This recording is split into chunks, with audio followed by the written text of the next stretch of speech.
Okay, thank you very much. Thank you for the invitation. It's very nice to be here, to be able to see the school, catch up with Femi and other good old friends. So nice to be here. What I'll talk about today is a research area that I have been developing over the past probably 5-6 years, and which has really been an interesting journey. So I'll get you a bit of an overview and background of this area, which essentially relates to what we call nanostores, mom and pops, as they are called, essentially stores that look like this, in many developing countries. And as part of that, I'll give a flavor of 2 different papers that we have been doing here. One is a modeling paper, the other one is a field experiment that we have been doing. There's quite a bit happening now. In the meantime, I'm happy that other researchers also joined this. So I'll also talk a bit about research opportunities there. So this essentially is what we call a nanostore. So this is a very tiny store, typically less than 10 square meters, selling most of the time consumer packaged goods. Yeah, sometimes there's also some fresh fruit here. This is in Latin America. You see some eggs, fruits. In some other countries they sell bread, right, or dairy. But a lot of it is consumer packaged goods, and actually this is also the type of companies that we've been working mostly with, because for these companies it's a very big market. It's a huge market. Here is actually me on my first trip. So when trying to understand this, I went out, in this case with Danone in Mexico City on the distribution of water, trying to understand how these stores operate, how the logistics operate, how the supply chain is organized, in order to better understand the field. Here you see an analysis based on the market share of this channel. Now over here you see 4 different channels. The red one is the supermarkets, hypermarkets channel, which dominate the markets in North America and in Europe. But if you go to Latin America, Asia Pacific, Middle East and Africa, it's actually the traditional retail channel, which is this channel. In marketing terms, they call this the traditional retail channel. This is actually dominating. Roughly, it depends a bit on the market, but think of order of magnitude of 50% of sales in consumer packaged goods. And moreover, it's also the channel that's still growing. Why is this still growing? There's still urbanization taking place, so people move into the city. They typically end up at the fringes of the city, and this is when this informal channel then starts to grow again. So it's very big, and it's also where there is lots of growth. You could always question, well, isn't this channel going to disappear, right? But there have been over decades now studies predicting that this channel is going to disappear. But this market share is actually relatively stable. It's in Latin America, where we've done most of the work. It's fairly stable at about 50% during the last 20 years. Despite Walmart coming in, convenience stores coming in, now the hard discounters are coming in. But it somehow seems to be relatively stable. Now these stores, these nanostores, they have a very high density in the city. This is Mexico City. And you can sort of see here the city blocks, right, with the main streets. Every green dot is a nanostore. So in Mexico City, about 20 million people, so about the size of Istanbul.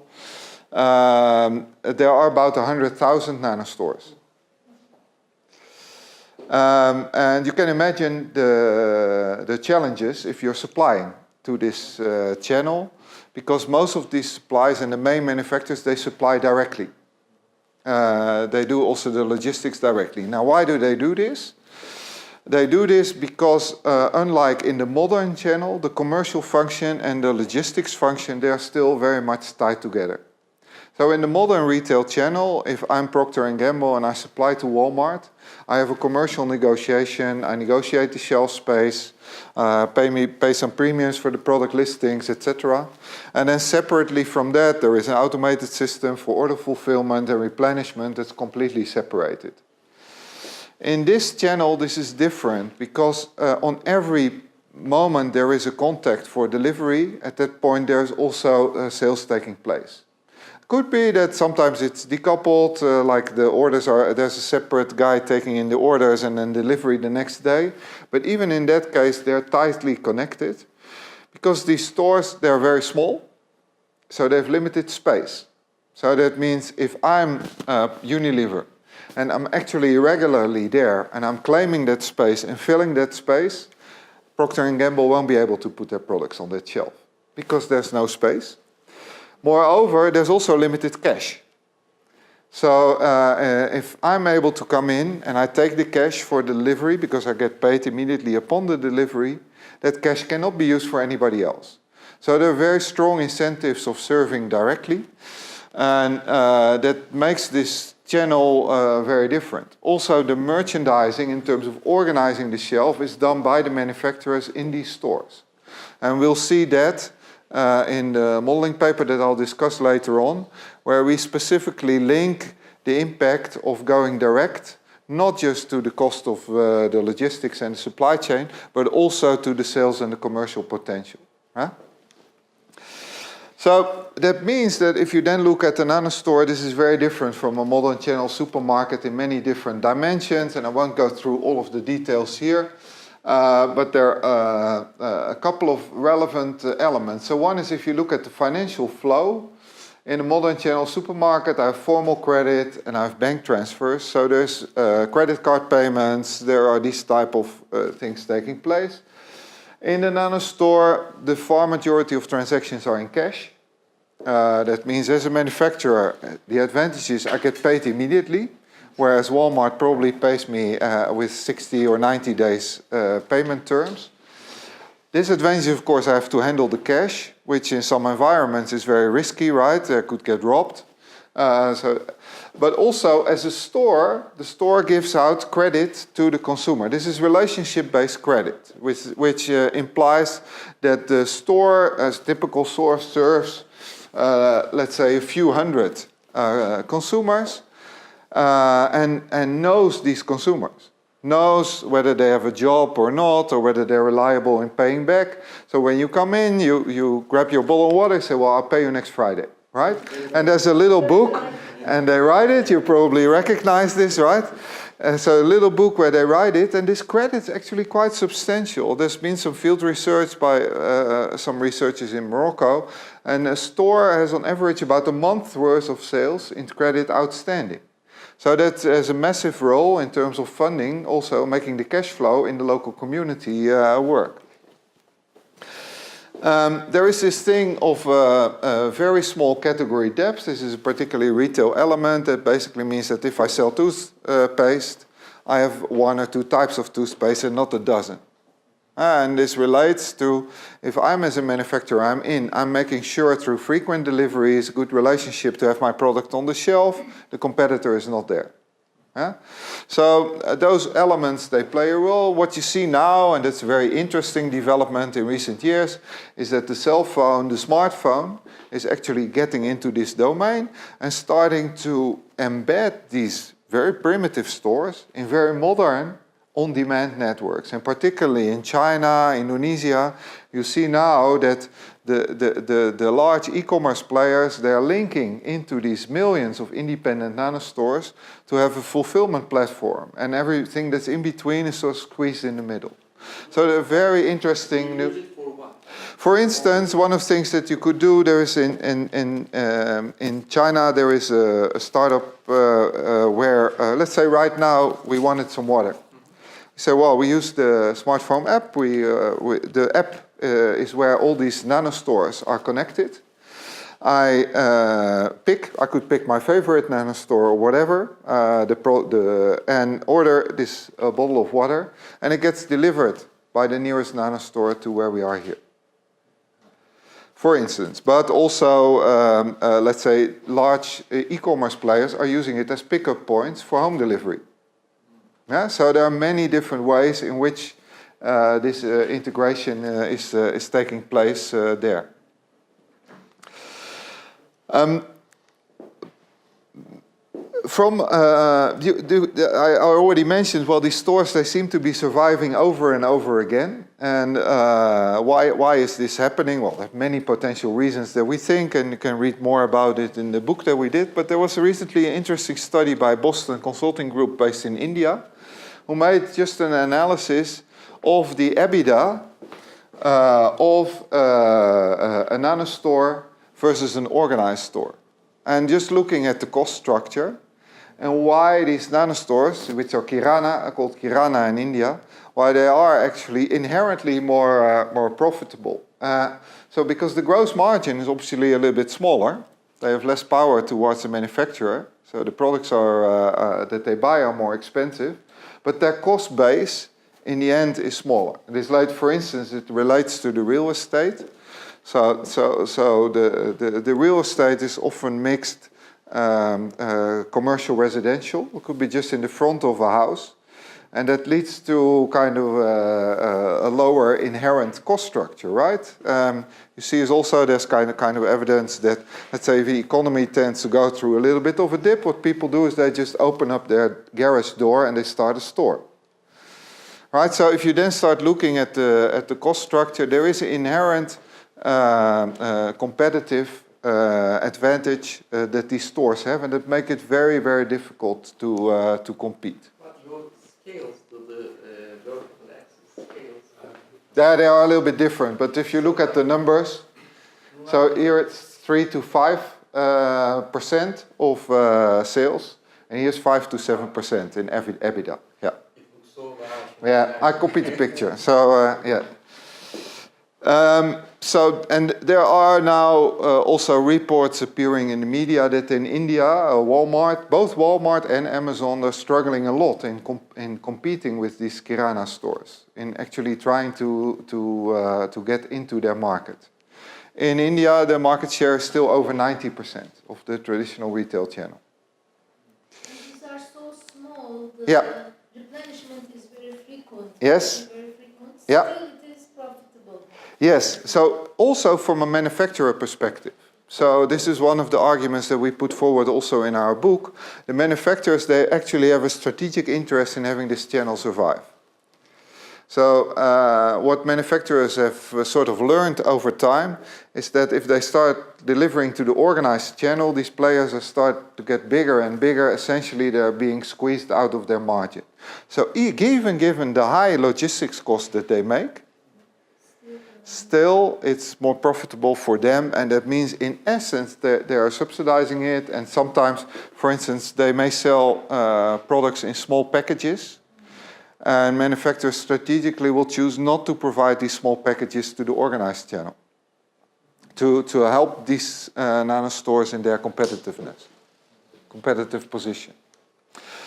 Now, the final thing is why we think also that this path in developing markets may follow a different path from what we have seen in Europe and in the US, is that the urban environment is really different in 3 dimensions. So one is that the density of these cities in Asia and Latin America is really much larger than what we see in Europe. You see over here Istanbul.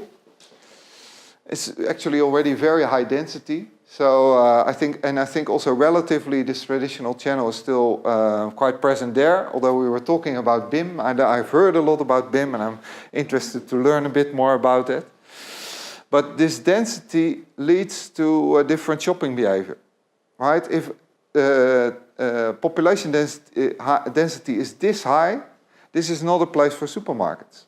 Simply there are many drivers, because it means real estate gets more expensive, apartments get smaller, less storage space at home, traffic gets worse, etc. So this all goes against large-scale shopping. It goes for convenience shopping. Yeah? Then, secondly, is what we see in a lot of the the emerging countries compared to the developed countries, that the income inequality is much larger. So a lot of the talk about growth is about GDP per capita on average, and this has been increasing actually in many of these countries. But if you look at the median, again, I don't know the Turkish numbers, but in many of these countries, the median has barely been increasing over the past 20 years. The median income. A few percent per year, but very, very little, not compared to the GDP per capita increase. And that means essentially that the difference between rich and poor is increasing. And all these things of the need for informal credit, the difficult access to transport, etc., they are sort of persistent. And finally, if you look at the cities, and this is a map of Bogota, you see that within a city, there is extremely high diversity in terms of these income profiles. So there's not that I have one part of the city where, let's say, all the poor people live, and other part where all the rich people live. Now it's right next to each other, so it leads to extremely localized retail landscape, and also having to tailor the assortment to the local population. And this all calls for more fragmentation in retailing in general. Now, this fragmentation leads to a problem because it means that logistics is a nightmare. Yeah, so because all these manufacturers, they have an incentive, as I just described, to deliver direct. In many cases, we'll make an analysis later on whether this is always true or not. In many cases, there's an incentive to deliver direct.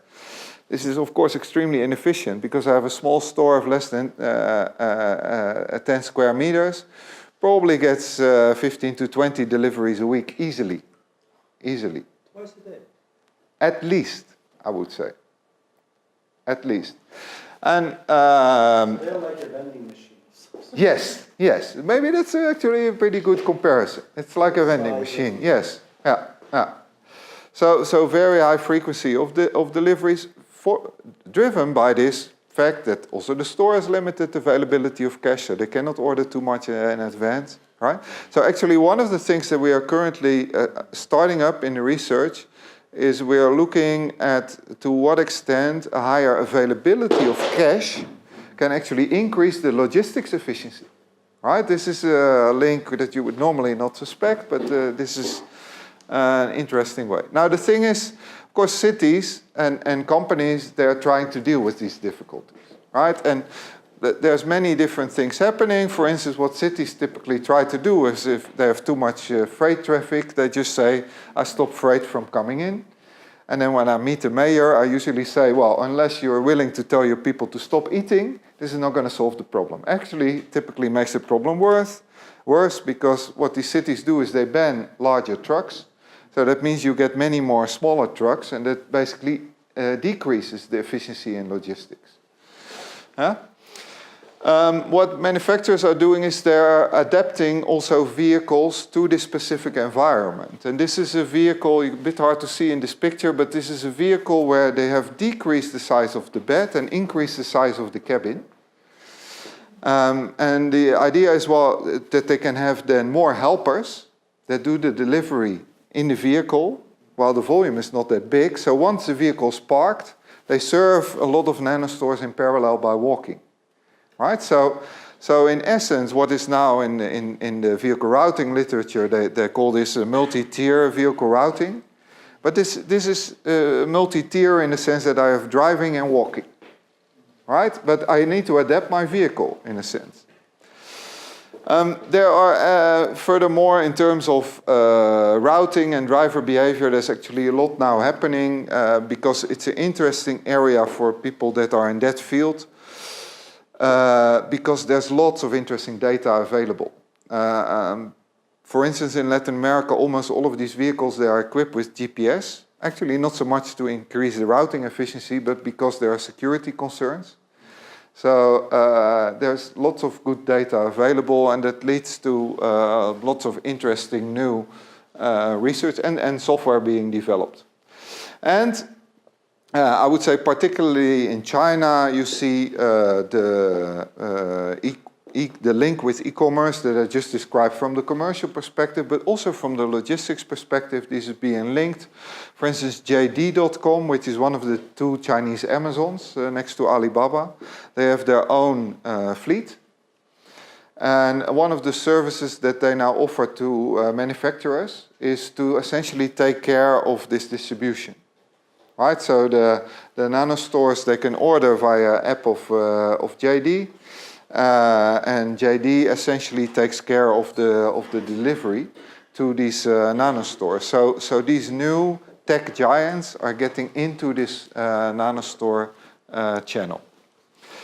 Now, from a research perspective, as I mentioned, I started with this 5-6 years ago. There was nobody there. Everybody thought I was crazy getting into this because, but gradually I think researchers already also start to discover this is a very, not only relevant, but also from a research perspective, interesting area because the institutional context is so different from what we know in developed markets.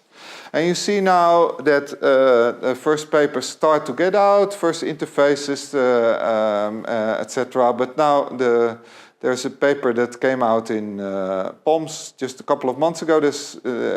Last month there was one in EMSOM. And actually I just told we have now a conditional accept in EMSOM of the paper we'll talk about a bit later. Also the journals start to recognize this as a relevant field. It has taken me a lot of advocating in trying to inform the community that this is really something interesting and also something that's not going to disappear for the next few decades. And one of the things that we have worked on, we decided to work on initially is to write a book that's more aimed at, I would say, practitioners and students, where we sort of outline this landscape of nanostores. Now, the issue is that if you look at the operation itself, so from an OM perspective, there are quite a few elements which are not so much, either not in the current models, so, or are also not really addressed by new solutions or by new policies. And I've listed 4 which I believe are quite critical. So first one is there are very long transaction times for unloading. So if we look at the unloading of the truck or the van, this van, because of all these small deliveries, typically does maybe 60 to 80 to sometimes 100 stops on a route, visiting so many stores. And each of these stores, it needs to spend 5, 6, 7, 8 minutes doing the delivery. Now over there is really a need for, I would say, good old industrial engineering work. But some of it actually related also to OM type of problems, like I just explained. Well, we currently have a project where we are trying to analyze to what extent a higher availability of cash can improve this transaction time, can reduce the transaction time. We have some initial evidence that about 30% of the transaction time itself is just related to the cash transaction, like counting the cash, finding the change, etc., these type of things. But also we believe that a higher availability of cash will increase the order size.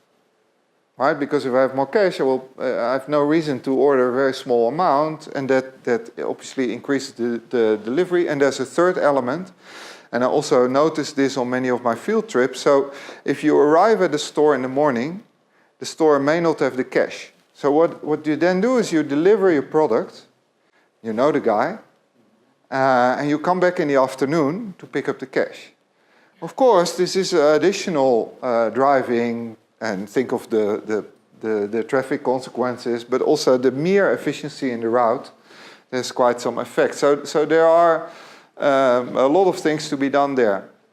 Related also to these small drop sizes, and to part of this cash handling.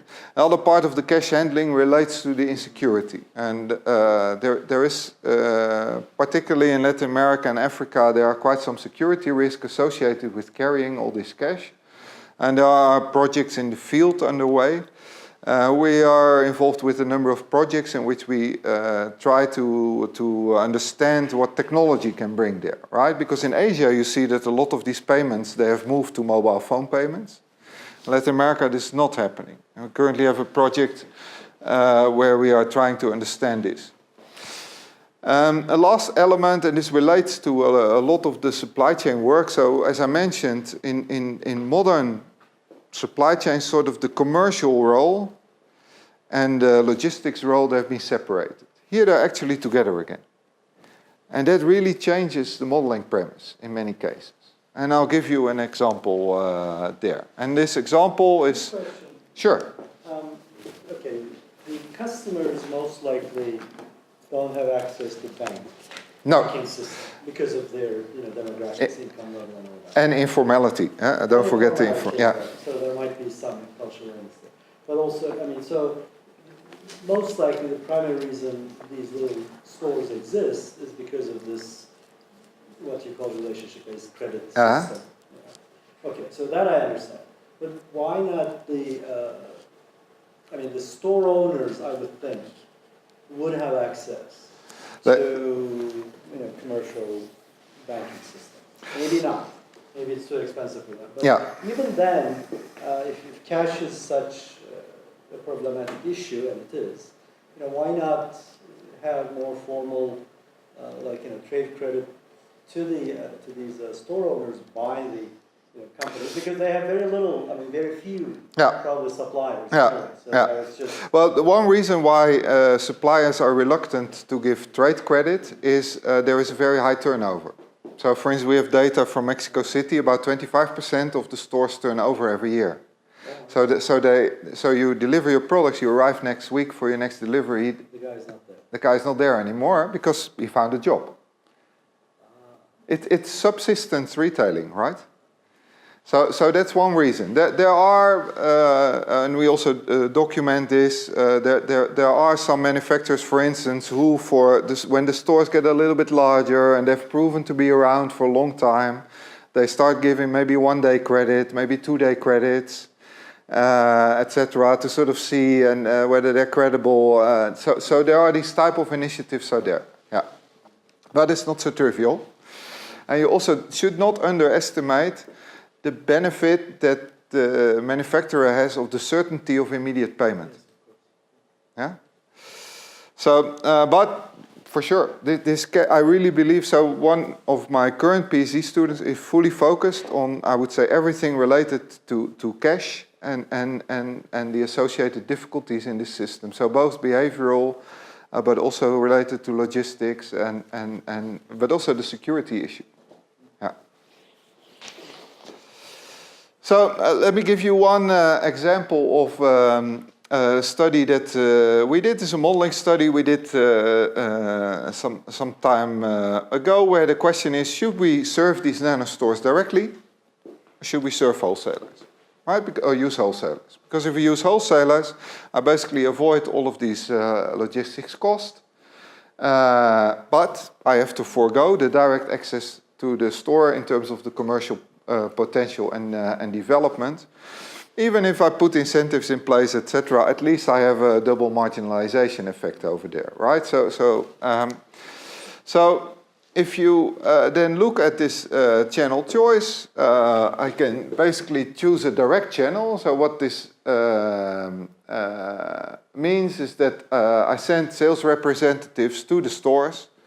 They replenish the shelves, they optimize the display, but they also drive sales because they may do promotions, give a discount every now and then, right? So they're really sales agents that take care of this, of developing the market.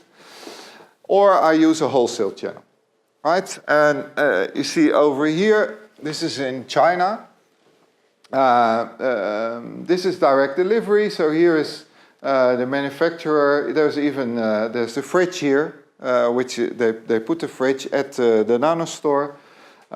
They keep this fridge, they replace it and make sure it's filled. They also would take out, for instance, the products from the competitor, right? Because they could be in there in the fridge that you put in, so they really maintain this. The alternative is using a wholesaler. Now, if a wholesaler, don't think of a massive thing. So in Beijing alone, there are more than 1,000 of these wholesalers. So these are nano wholesalers, if you like. But they more or less look like this. They wait until they get a phone call and then they do the replenishment, right? And this is actually my PhD student on the field trip who did the modeling work, but I wanted him to really understand what he was modeling. So if I go direct, I have a higher on-shelf availability because I can organize my replenishment better, and I have higher demand growth because I can actually push the sales more. Whereas if I go to wholesale, I don't have this, but I have lower distribution cost. So that's essentially the trade-off that we have. Yeah? The way... Anything on bullwhip, is it a concern? For a wholesale, yeah, could be. We didn't look at that. Unfortunately, the reviewers didn't ask this. Yeah, no. So that would make, yeah, you will get an amplification for sure. Those are very short, right? You get frequent deliveries. Yes. No, it's not very big, but you probably add another 10-20% to the variation. But I don't think it's a major. Over here the effects are much larger. I don't think it's a main effect. Yeah. So this is the trade-off, right?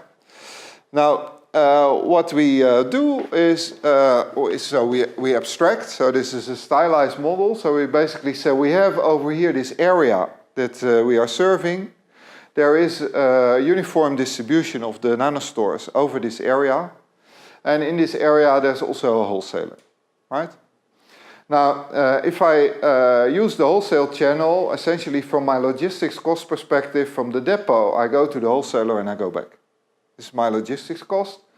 And if I do direct, then I basically have to visit all of these stores individually, right? Now, if you know a little bit about estimates of transportation cost, you will see here that you can use a D'Aganzo approximation to estimate these transportation costs, which gives a nice algebraic, relatively simple description. Then we have the demand. So what we see in the demand is that we say, well, we have an instant demand rate that is different between the direct channel and the wholesale channel, influenced by what we call here an availability multiplier. So it's a representative of how well I'm able to serve this market, with the availability multiplier for the direct channel larger than the wholesale channel, yeah? And influenced by the density of the stores, right? Which also impacts these logistics costs over here, right?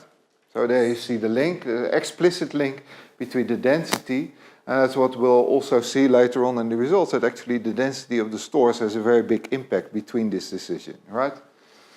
So that determines the instantaneous market size at a particular moment in time, and then over time, I can decide to apply different strategies. I could decide maybe to enter with a direct access strategy, use it to develop the market, and then at some point when the market is developed, decide to switch the other way around, do the all the time directly or not, right? It's a finite horizon model, and that means then if I look at the market size at a particular time t, this then basically is dependent on the initial market size and the period of time I have used either channel. Yeah? So that's, I'd say, a relatively simple representation of the demand over the time horizon. This was, by the way, the initial way we modeled this. We later on also modeled an S-curve type of demand, and it essentially gives the same results, same structural results. This is the approximation for the cost. Which means we have to split the area in terms of the capacity of the vehicles, how many vehicles we have, and then for each of these areas we then estimate this using a common D'Aganzo approximation. Now we get, let me put it a bit there on black, so we get a number of structural results, and I would say the most interesting structural result which is an impact on the policy is the fact that it's never optimal to switch more than once. Now this is quite relevant because this dramatically simplifies the number of potential policies that we have, because it means it's either first direct then wholesale, first wholesale then direct, direct the entire period, or wholesale the entire period. No other policy can be optimal under these conditions. And then what we see is actually that the time horizon over which I make a decision actually has quite a big influence. And that you can probably intuitively imagine, because if I use a direct channel, I may initially actually operate even at a negative margin, right? Because the market is not big enough, but I'm making these logistics costs, but then I'm growing this market. And I would be more inclined to do this if I'm longer into this game. Yeah?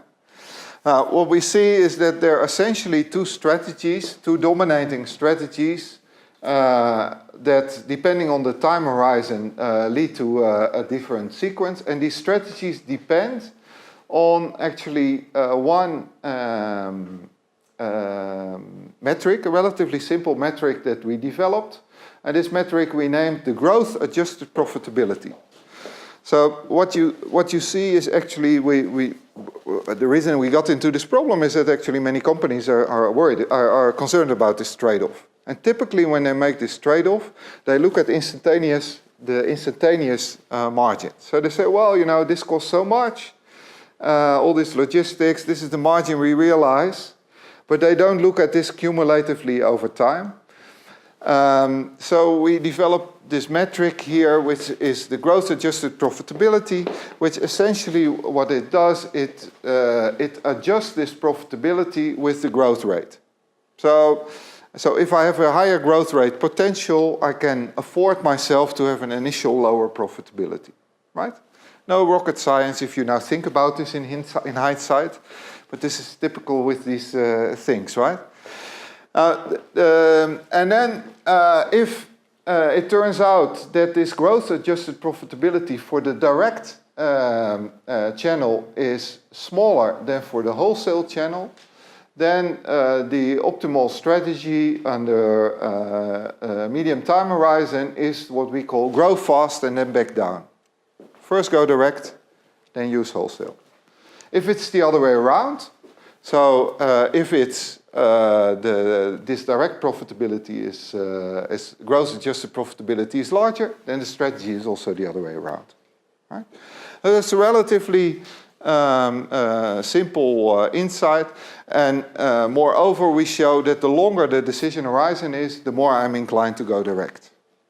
And this for me explains intuitively differences between a number of companies, because some companies traditionally they have a very short, because of their company culture and rules, short project evaluation horizons, and many of these companies they tend to decide to use wholesale, whereas many others who have more of a bit of a longer term perspective, for instance many incumbent players in local markets, they've been there for a long time, family owned companies, many of them they choose to go direct.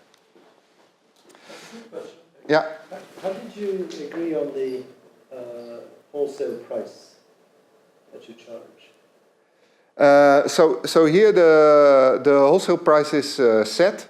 The only thing we do is we say the wholesale price, so it's exogenous to the model. We only say the wholesale price in the wholesale channel for the manufacturer is lower than it is in the direct channel. Right? Because if I sell as a manufacturer, this is a decision maker. I'm a manufacturer, I'm a decision maker. If I sell to a wholesaler, I will get a lower price than if I sell to a nanostore. Yeah. I mean, the reason I'm bringing it up is, even though you have a wholesaler, the wholesaler has to absorb the distribution costs in the system. So somehow that has to be taken into account. That's what yes. So essentially, I would say the model is general, or the results are structural around this. So for all cases where this wholesale price is, even if it's only marginally smaller because of these additional costs, then still structurally all these results hold. Yeah. Of course, for a specific case, it changes a little bit the implementation, right? Let me look at the time. So let me skip this in this case, but we actually, for 4 different areas of Bogota, we had detailed data and we actually applied the model to sort of get a bit of a sense of what's there. And one of the things that's actually interesting is what you see over here is this difference in growth rate, weekly growth rate in the market between direct and wholesale. So these are actual data that we have from different segments. So you really see this is significant, right? So there is a difference in terms of going direct versus that. We'll do some further analysis. The second study that we actually just completed is a totally different study. So over there what we did is we used field experimentation. This has been something that I wanted to do for a while, right? Something different. And we are thinking of a number of other field experiments with manufacturers, but in this field experiment we also focused on the urban environment itself. Right, so my idea was, well, wouldn't it be cool if we could do an experiment where we could really change the physical layout of the urban environment to see how this impacts the efficiency in the system. Of course, we can model and simulate this, but it's very difficult to capture all of the complex interactions that are there in reality. And over there we looked at this problem of unloading bays. Now, I just mentioned some statistics, so you can imagine with all of these deliveries, actually maybe the scarce resource in an urban environment is space for unloading. It's, you know, this is really an issue. It's actually more and more an issue in Europe. Well, I guess here also, right? Because many cars are parked, and even if there are dedicated unloading bays, in many countries there are illegally parked cars at that point in time. Right, so they're not effectively available. Now, what does this lead to in this type of setting? So if I have little availability of space for unloading, it basically means I need more time per drop because I have to park, either double park or park further away, etc. That means the utilization of my vans goes down because the constraint on the van is actually not the capacity of the van, but it's the time I have in a shift. So if each drop takes more time, essentially I can load less. That means I need more vehicles, which means it's worth my unloading. Now, my idea was actually pretty simple. Now, suppose, let's not do it too radical, but let's just ensure that what's there in terms of unloading bays, let's ensure it's available. So I put a policeman at every unloading bay. Huh? That means I need less time per drop. I get a high utilization of the vehicles, everybody's better off. Right? So that was my idea. Now, the difficulty for implementing this in real life is that this is on the private industry side, this is on the public authority side. Now, I had this idea already for quite a few years, and I've been pitching this to some cities and friends, and at some point I got a researcher from Mexico who said, I have a city for you. And this city is willing to give you, I said, well, I only need 1 square kilometer, because otherwise it's too complicated to collect all of the data and to enforce this. So we have our lab there of 1 square kilometer where we could run this experiment. So this is Querétaro, it's a city in Mexico, about 2 million inhabitants, with a historic center. And in this historic center, actually, this is where we have this area. It's this area here. More or less exactly 1 square kilometer, about 900 nanostores, with about 100 to 150 in the food and beverage category. Right, so it's a downtown area, so there's also apparel, etc. But I would say this number of is typical. Yeah. So so this is our experimental area. Yeah, so this is our lab, if you like. Now, we do this focusing on a small area. Why? Well, it makes things overseeable. We are able to collect all of the data. We work with local students to help us do all the characterization. We can also do interventions because it's a limited area and the city is still collaborating. For companies involved, it's also simple because it's just 1 to 3 routes. So it means for them it's not a major impact on their operations, so we could ask them to do things differently. We can really get all these actors that are around involved in the project, but of course it's at the expense of generalization, right? So we have to be very careful with generalizing our conclusions, but I would say what we get in terms of insights is probably a very good basis for further research, provided that we find new and interesting things, and I think we did. So we had this parking experiment. Actually, it was pretty simple. So we have our 1 square kilometer. I had 4 companies who shared data on their deliveries in this area. And data basically means their delivery data, but also all the GPS traces of the vehicles.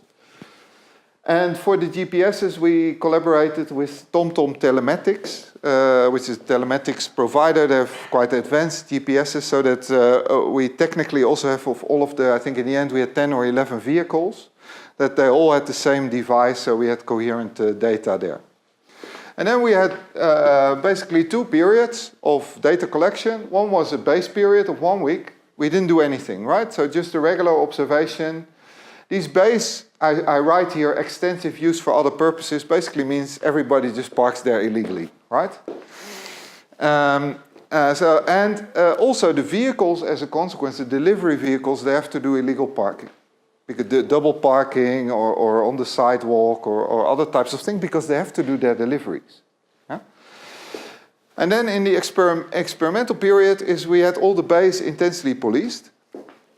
They were only used for cargo unloading, and there were no other interventions. So this was the only change. We did not do anything in terms of doing the routes different or anything. So this was just an intervention in space, and then we let the dynamics happen in terms of seeing the drivers, what they were going to do differently, etc. And then we did the econometric analysis to compare the periods. So here you see, we clearly delineate. Yeah. Do the drivers themselves determine the schedule of delivery? So what happens is depends a bit between the companies, but some companies provide them with a route. Some they don't do anything.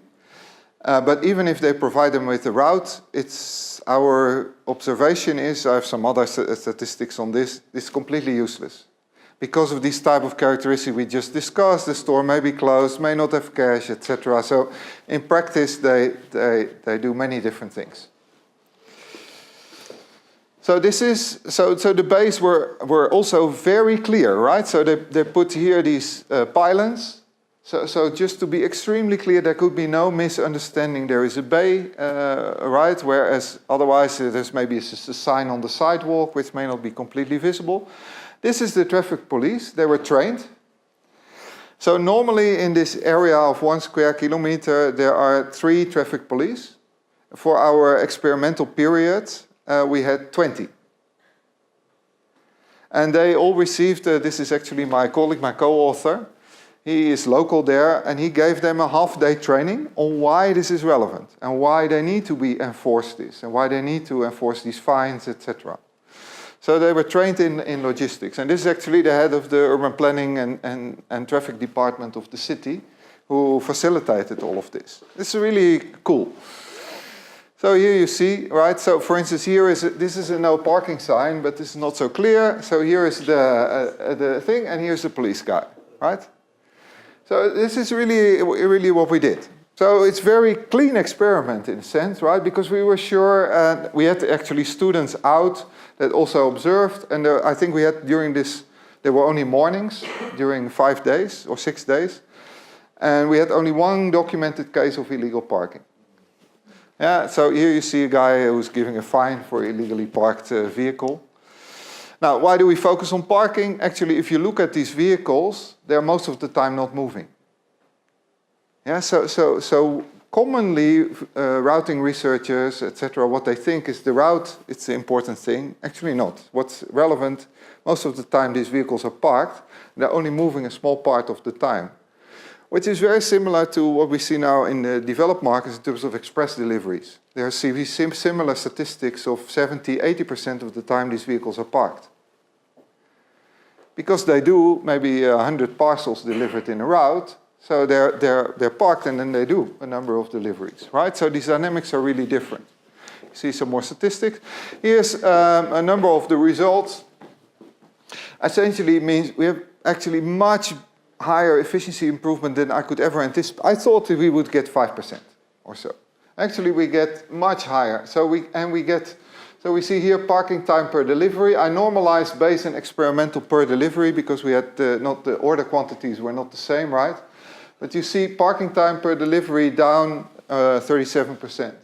Parking time per stop down 39%. Share of the bay parking by number of stops went up by 16%. So the actual use of the bays by time doubled, right? So more stops, but actually once they are in a bay, actually they stay there longer. So actually these drivers, they change their behavior. They park their vehicle in a bay and then they serve multiple stores by walking, rather than moving every time because they were panicking whether they were parked illegally. Huh? So that increases overall efficiency. But interestingly, also the total time moving decreased and the total time that it's parked decreased. So everybody's better off. Yes, I'll come to that in a second. Because, of course, this is a very nice experiment and it shows the potential. But, of course, this is not scalable, right? We cannot have so many pulleys. I've thought about this. We are working on follow-up. Actually, we ran 2 weeks ago another pilot where rather than having all these individual bays, we had 2 streets completely as what we call freight corridor. And then it's very easy to enforce. So I give up a little bit in terms of this efficiency. Would there be some mechanical devices that Yes, so that's the other thing. So you can think now of cameras. So I'm in contact with some researchers who work with image recognition. They're at McGill in the civil engineering there. So they work on image recognition there. You can think of sensors, but in this type of environments, it's a bit rough. And yeah. So there are technological devices. In Barcelona, I talked to the city of Barcelona, they have an app where they self-report. The problem is still for the illegal parking, you need some presence. Otherwise, it's really hard. If you don't have the enforcement. There are physical barriers. You just cannot park. Yes, but this is extremely expensive. Yes, yeah. In the maintenance also. Yeah. Are these bays in front of each store? Or No, because the number of stores is much higher. I think we had, so I mentioned we had like 900 stores. I think we had 130 or 40 where we did deliveries. And we had like 20 or 25 bays in the area. Yeah. Suppose there is enough parking space in Yeah. the city. There's plenty of parking space. Yeah. Then would this change anything? Yes. Still, of course, that Yeah. particular spot. Because maybe they will slack off again. They won't rush. Yeah. Actually, what we see is, I can go into more detail, actually in the area, even within this 1 square kilometer, we have in this sort of in the southern half, we have much higher density of stores. That's where they use the bays. In the northern half, where there's a lower density of stores, there were bays, they didn't use them. Because these drivers are very smart, right? Because if I have to then park in a bay and I can only serve 1 store by walking, that's a bit further out, I'm not doing this. I'm going to park just for 5 minutes illegally. Yeah, and that can inform, I think, decision makers. Because to me, you have to design the urban space such that the incentives are such that the drivers behave in the right way. And in that way, use your space also efficiently. And we can show you make use of much better use of space. There's many more follow-up research that can be done. I have a postdoc now where we are trying to model this parking problem as a queuing problem. Right? So it's a limited resource that we allocate either to streets or to bays. How does this influence this usage? So that is, I think there's a whole new area opening. And if you look in the literature, even on we have this massive literature on transport in our field. I think there are less than 5 papers that are about parking. Everything is about moving. Yeah. How would this apply to pedestrian-only spaces? Yeah. So I think you can follow up there, right? So for instance, one of the things that from civil engineering we know is that at short distance walking is much faster than driving. So you could look at pedestrian areas as well. There are many ways. So there's actually in civil engineering a bit more work on this, where the question is, for instance, do I then park on the side of the pedestrian area? Actually, over here we also had some pedestrian streets or parts of streets where you had to park then on the side and then walk. But in some other areas, is you open it up in the morning for a few hours. So yes, yeah. But these type of things are there. I think cities are experimenting with all of this, but from a scientific basis, there's very little scientific work on this, and definitely not in the type of models that could provide insights. And the point that I'm trying to make here is that even if from the traditional perspective that we look at, which is from companies making decisions, there's actually a huge impact. This is where a lot of potential gain is, and I believe that in many of our decision problems, actually this parking problem needs to be included, related to logistics, obviously, right? Yeah. But then again, the gain is for the company, but the cost is for the public. No, that's not the case. So what we see over here is that both the parking time and the transit time goes down. So these are public benefits. Right, because I have a more... costs of like policemen and enforcement. And that's true. So that's why I'm saying the police thing, you have to see this as a way to get the data for us. We have to think now in terms of how you can make that scalable. And of course, it's not scalable to put a policeman everywhere. But now I still don't have the data of a follow-up experiment, but there we use the regular number of policemen. But we have reorganized the base, and then we said, well, in 2 of the streets, we have, during these morning hours, freight parking only. And then enforcement is very easy because as a policeman, I can oversee this, I think it's 400 meters or so, of street right away. So if you simplify this, potentially, my guess is we get maybe 80% of the benefits that we get here, but at basically 0 public cost. Yeah? So I think over there, there's really, and cities are actually very enthusiastic, and we have, I think at the moment, 3 or 4 other cities in Mexico lined up that now want to start, but we first have to now look for resources to scale this, right? So everybody's better off. And in general, I think there is now more attention shifting. So you see in urban logistics, there's lots of talk about the last mile, but what I think that matters is the last 50 meters. It's the last 50 meters, this is where the gain is. And now we've looked at these nanostores where this type of deliveries take place. But also, if you look at many other deliveries, they're more and more fragmented. Think of e-commerce, home delivery, all types of the BIMs over here with all these tiny stores. Fragmentation is everywhere. And that means that much of the efficiency that we're trying to gain, and also in terms of the incentives and where we want to design this supply chain as a mechanism, it's in the last 50 meters. So that's more or less where we are. So I think channel choice is relevant, and we need to include this effect of direct access. I think this whole area of including commercial elements into these logistics and supply chain decisions has a lot of other opportunities. For instance, we have another paper currently under review where we look at how multiple manufacturers compete for this shelf space and how this affects actually their delivery strategy. Yeah? Parking for unloading, largely under studies, but very strange because vehicles are mostly parked. So this should receive much more attention than research on vehicles moving.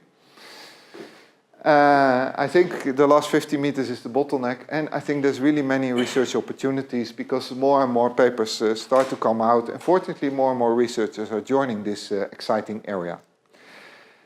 This is the other areas I'm doing still some work on. So most of it is currently focused on nanostore work, but I still do some work in intermodal transport, in behavioral operations and sustainability. Still a few projects here and there.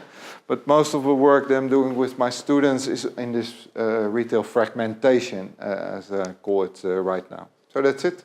Thank you for your attention. And I think I did it in exactly 1 hour, but we started 5 minutes late, so thank you.